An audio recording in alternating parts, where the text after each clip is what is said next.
Have you guys ever wondered what would happen if Spider-Man stood up to Daredevil, or a bunch of other cold-blooded Marvel vigilantes for that matter? Well, that's exactly what Peter Parker did when he put Hell's Kitchen's man without fear in his place. And it all starts when Peter has a really crappy day, and we mean really crappy. First, his Aunt May's at the hospital, so that's already enough to make any teenager feel like they're carrying the weight of the world on their shoulders. And this is Pete we're talking about. Aunt May's basically his mom. It also adds to his stress that Aunt May now knows that he's actually New York's masked wall crawler. Oomph. Second, Peter and Kitty Pryde, a former X-Man at this point, and his ex-girlfriend get into a huge fight for a number of reasons. But to be honest, Pete's kind of to blame for some of them. Because for one, he basically left Kitty for MJ. And two, Pete didn't even have the spider balls to end things with Kitty personally. He did it over the phone.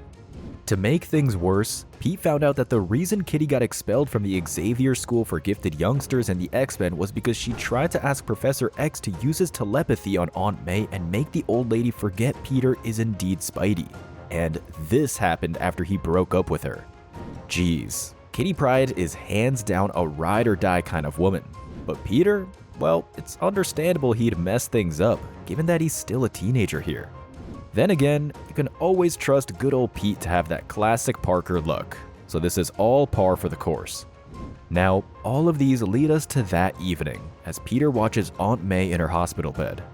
I should stop kidding myself that I'm not dying to find out what Daredevil is going to do to the Kingpin, and why all of a sudden. He's my buddy. Don't do it, and you did it. Peter, dressed in the unmistakable garb of his superhero alter ego Spider-Man, swings through New York's buildings on his way to look for the man without fear. Now, you should know that Spidey and Dee Dee aren't really working together at this point in time, much less good friends. In fact, the man without fear even tried threatening Peter out in the open, while Pete was out of his costume. So yeah, things aren't so good between them, but it's about to get worse, as Spider-Man locates Daredevil along with a few other quote-unquote friends. Well, there's something you don't see every day, or like ever. A rooftop full of crazy people. A rooftop full of people I've never had anything but nightmare run-ins with in the past. That's Doctor Strange, magician. Guy's on TV more than he sleeps. Iron Fist. Don't know anything about him other than, his Iron Fist, and he hangs out with Shang-Chi, Master of Kung Fu. That guy's pretty cool, actually. Oh, and there's Moon Knight, who I'm pretty sure is genuinely crazy. And I'm not just making that presumption based on the costume. And my best friend, Daredevil. What a load that guy is. And I bet he's lying about having those super senses. He doesn't even have... Suddenly, as if on cue, the man without fear notices Spidey lurking in the shadows and beckons him to come to the group. Okay, he has super senses.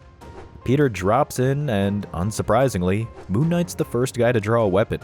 Because Spidey isn't wrong, that guy is crazy. His superpower can be basically explained as that he has multiple personality disorder. In any case, things calm down when Daredevil tells everyone that Spidey's cool, but then they get down to talking about business, about what they have to do to Wilson Fisk, the crime boss known as the Kingpin. He has an army and a fortress, police and politicians in his pocket, and yet we're so surprised we haven't been able to bring him down? And by bring him down, you mean... Daredevil gives Spidey a smirk, and Pete of all people knows what that means. You said kill him. Yesterday you said you're planning to kill him. And in a grown-up world like we live in, it may be our only... First of all, it wouldn't do anything. Someone else will just be there to take his place. Seriously, are you all comfortable with killing a man? With storming his tower and killing him?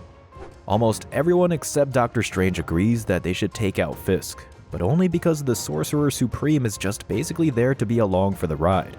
Of course, knowing that his fellow masked vigilantes are planning on doing something absolutely criminal doesn't sit well with the wall crawler.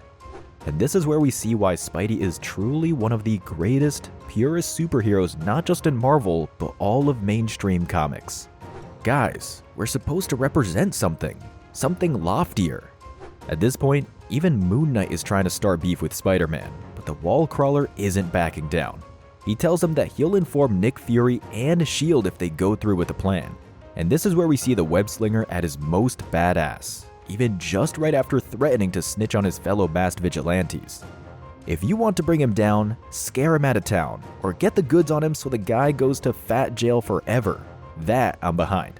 I'm not going to allow this. It's not going to happen. Allow? Now, Spider-Man might be one of the nicest guys, but he has had it up to here with Daredevil.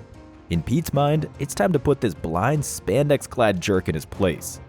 And dude, if you ever just show up in my civilian life like that, you and I are going to go at it for real. And I don't think you'll like the end of that chapter. I don't fight kids. You're not going to have a choice. If you don't listen to what I'm saying, well, look at you. Look at me.